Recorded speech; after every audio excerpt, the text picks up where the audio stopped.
Alright, so it's been a little while since I've made a video, so I thought I'd make one. I'm sorry, I've moved again and I don't have a good setup for a camera or anything.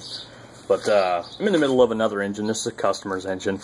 I thought I would make a quick video about the valve disassembly.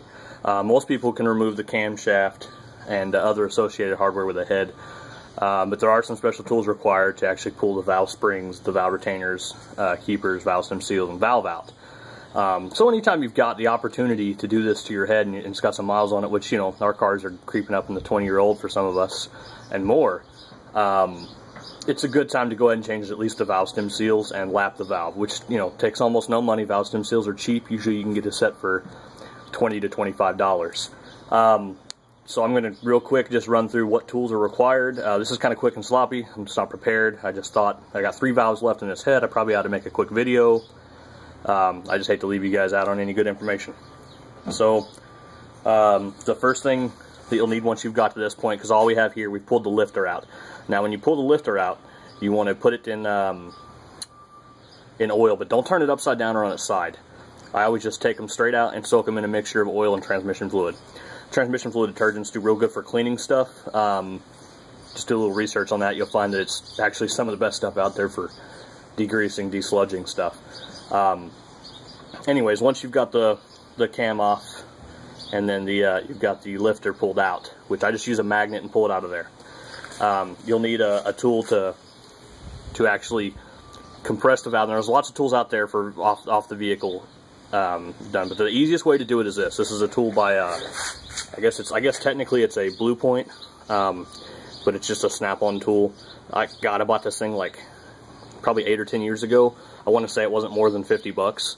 It actually comes with this is the disassembly tool, and then it also comes with the assembly tool, which we'll go into that. I'll probably go into that to another video, but right now it's just disassembly. Well, I guess real quick to cover it, all you do is you take the assembly tool after you disassemble everything, you put them together, then you put the valve spring back in and put the retainers just setting on top of the valve spring. Push this directly on top of it and just press down. You don't have to press until you compress the valve spring, so you want something underneath the valve. But anyways, for disassembly, I'm gonna run through that real quick. So this tool is designed to be used by pressing in or using a hammer. I use just a rubber-ended mallet. It's just simplest that way. You just line the tool up square on top of the head, and it sometimes takes a couple hits. We'll see. And then that pulled one keeper out. Got one more keeper left in there. Alright, so you notice this resting position is higher now. So if you look inside the tool, there'll be the top retainer. We'll just set that over to the side. And then the 2 keepers. Now there's magnets in here, so I just get a real strong magnet and pull one keeper out and set it to the side. Stick the other magnet in there and get the keeper out.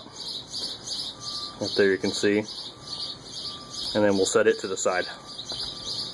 And then that's disassembled the top of the keeper, and you can use the same tool or another magnet. Just pull the valve spring out, set it over to the side.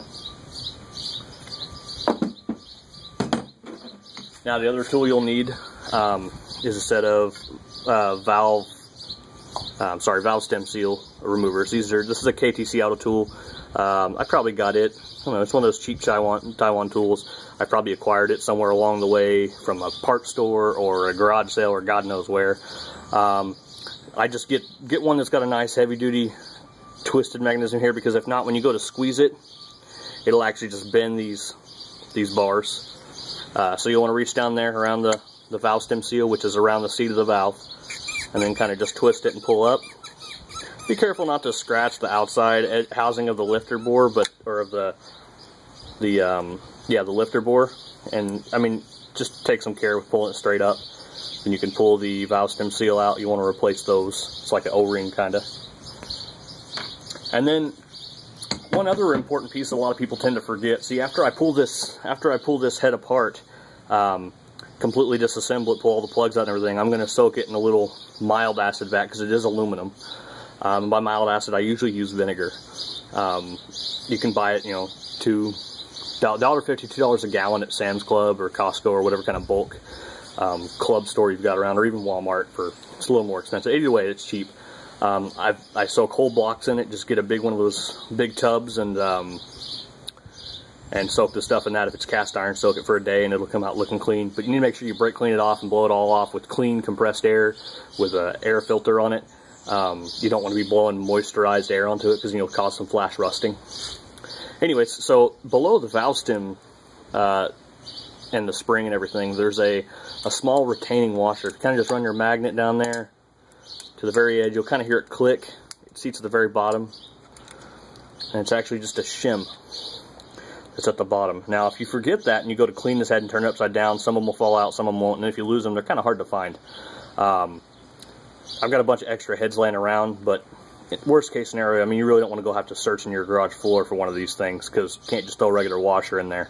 It needs to be exactly the same thickness, and then has to have the right outside and inside diameter, because it sets very snugly down the groove. I had to run the magnet around the outside of it till it kind of clipped onto it, and then work its way out. So set that to the side, don't lose those.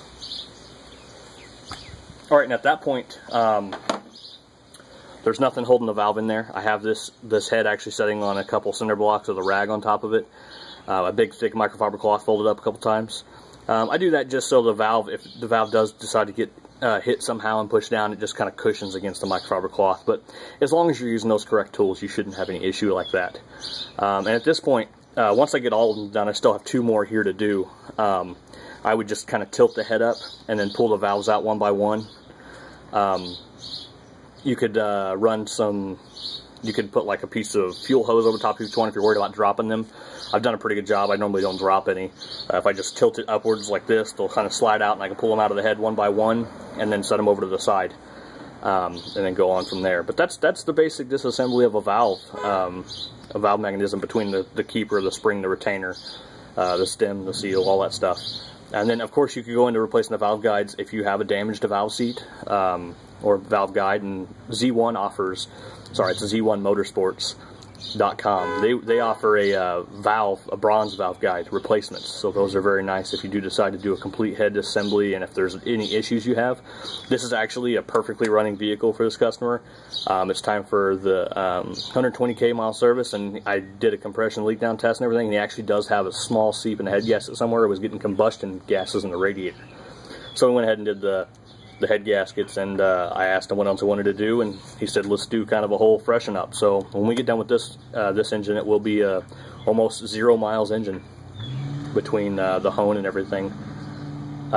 Anyways, that's the assembly of valve assembly. Maybe I'll get into more videos if this one has enough views and you guys like this kind of stuff. Then I'll do some more intricate technical stuff. All my previous videos, if you notice, they're kind of just recaps of everything that was done to give you the gist of it. I normally don't try to do step by step by step, because a certain level of mechanical knowledge is required when working on these cars. Anyways, so maybe another video later, we'll see. I do have another engine build I will be starting soon for myself for the convertible. If you remember my previous videos, the twin turbo converted NA block convertible, that motor it actually runs fantastic. We're going to pull it out, and I have another convertible I'm going to put another engine in. That same engine in, but we're going to go for the maximum horsepower on a stock set of turbos. Alright, we'll see you then.